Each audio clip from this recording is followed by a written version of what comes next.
The gospel world is in mourning.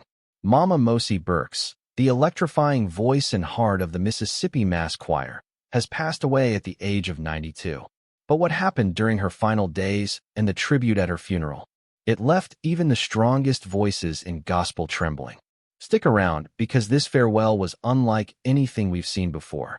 In the world of gospel music, there are legends, and then there are voices that transcend generations. Mama Mosie Burks was one of those rare voices, a soul-stirring powerhouse whose sound lifted millions and shook the foundations of every church she stepped into. But now her voice has gone silent.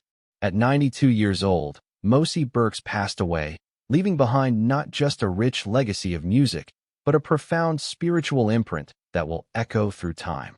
But what really happened in her final days?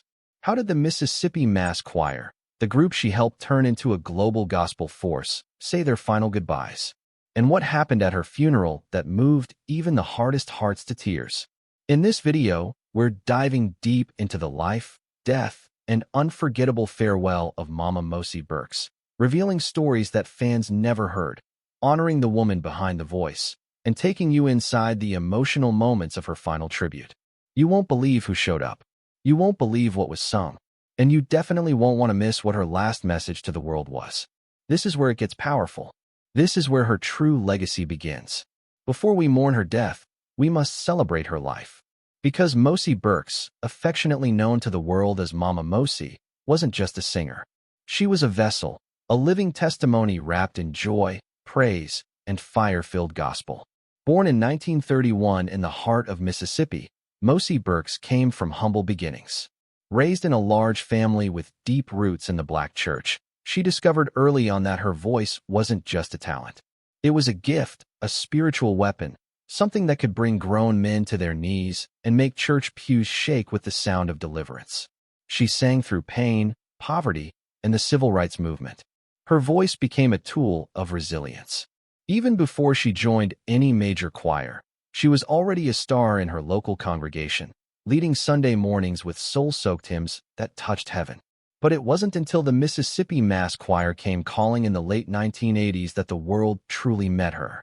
When the choir was formed by Frank Williams, Mosie Burks became one of its most recognizable and beloved lead voices. Her performances were electrifying. She didn't just sing the gospel, she lived it. Whether it was When I Rose This Morning or God's Been Good to Me, Mama Mosie brought a level of anointing, power, and joyful conviction that could light up stadiums. Even as she grew older, Mosie never slowed down. She traveled, ministered, and performed well into her 80s and early 90s. Always with a wide smile, a signature hat, and a fire in her voice that never dimmed. She didn't chase fame. It followed her. She didn't sing for applause. She sang for the glory of God. And that's why her passing wasn't just a loss for gospel music. It was a loss for the church, the culture, and the community. But what happened in the final months of her life? What led to her death at age 92? And how did the gospel world react behind the scenes? That's where the story gets even deeper. To the outside world, Mama Mosie Burks was unstoppable. Her vibrant energy, signature church hats, and thunderous voice gave the impression that time couldn't touch her. And in many ways, it didn't. She sang well into her 90s, leading songs with the Mississippi Mass Choir, traveling for gospel events, and appearing in church anniversaries like she was still 30. But behind the radiant smile and powerhouse vocals, there was a quiet struggle unfolding. Sources close to the family have shared that in her final years, Mama Mosie began to slow down, not in spirit, but in body. She reportedly battled age-related health issues, including fatigue and joint pain, and had quietly taken a step back from long travel engagements. Despite this, she refused to complain. She continued to minister, even from her front porch, with neighbors, visitors, and caregivers who came by just to hear her sing one more time.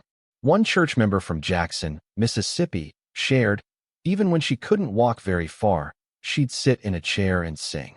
She'd lift one hand, close her eyes, and it felt like God Himself was in the room. She was still ministering through her weakness, giving strength to others while quietly preparing for her transition. According to close friends, she often spoke about getting her house in order, both spiritually and practically.